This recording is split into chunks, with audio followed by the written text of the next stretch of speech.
आज हम बात करेंगे उत्तर प्रदेश के प्रथम मुख्यमंत्री की। पंडित गोविंद बल्लभ पंत का जन्म 1 सितंबर 1887 को अल्मोड़ा गांव में हुआ था।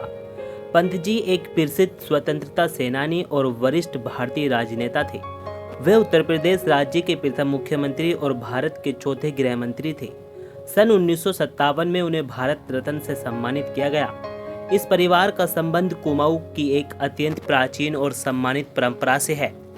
पंतों की इस परंपरा का मूल स्थान महाराष्ट्र का कोंकण प्रदेश माना जाता है और इसके आदि पुरुष माने जाते हैं जयदेव पंत। ऐसी मान्यता है कि 11वीं सदी के आरंभ में जयदेव पंत तथा उनका परिवार कुमाऊं में आकर बस गया था।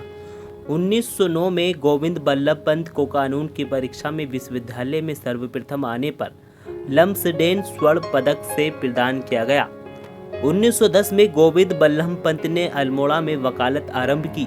अल्मोड़ा के बाद पंत जी ने कुछ महीने रानीखेत में वकालत की। फिर पंत जी वहां से काशीपुर आ गए। उन दिनों काशीपुर के मुकदमे एसडीएम डिप्टी कलेक्टर की कोर्ट में पेश हुआ करते थे। यह अदालत ग्रीष्म काल में 6 महीने नैनीताल व सर्दियों के 6 महीने काशीपुर में रहती थी।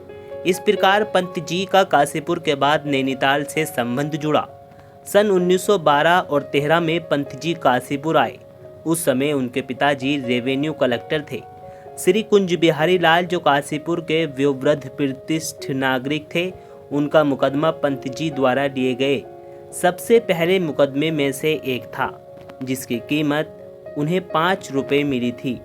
1909 में पंत जी के पहले पुत्र की बीमारी से मृत्यु हो गई और कुछ समय बाद पत्नी गंगा देवी की भी मृत्यु हो गई। उस समय उनकी आयु 23 वर्ष की थी। वह गंभीर व उदासीन रहने लगे तथा समस्त समय कानून व राजनीति को देने लगे। परिवार के दबाव पर 1912 में पंत जी का दूसरा विवाह अल्मोड़ा में हुआ। उसके बाद पंत जी काशीपुर आए। पंत जी काशीपुर में सबसे पहले नजकरी में नमक वाले की कोठी में 1 साल तक रहे। भारत रत्न सम्मान उनके ही काल में आरंभ किया गया। सन 1957 में गणतंत्र दिवस पर महान देशभक्त, कुशल प्रशासक, सफल वक्ता, तर्क का धनी एवं उदारमना पंत जी को भारत की सर्वोच्च उपाधि भारत रत्न से विभूषित किया गया। आज उनकी याद में उनके जन्म स्थान पर एक स्मारक का निर्माण किया गया है। पंडित पंत को उत्तराखंड के लोग गोडी पोंडू जो कहकर भी पुकारते हैं, क्योंकि पंत जी का जन्म अपने ननिहाल के गोंठ यानी जो स्थान मवेशियों के लिए बनाया जाता है वहां हुआ था। तो ये थी उत्तर प्रदेश के प्रथम मुख्यमंत्री की दिलचस्प कहानी। आशा करते हैं आपको बेहद पसंद आई होगी। मिलते हैं एक और नई कहानी के साथ। तब तक के लिए जय हिंद।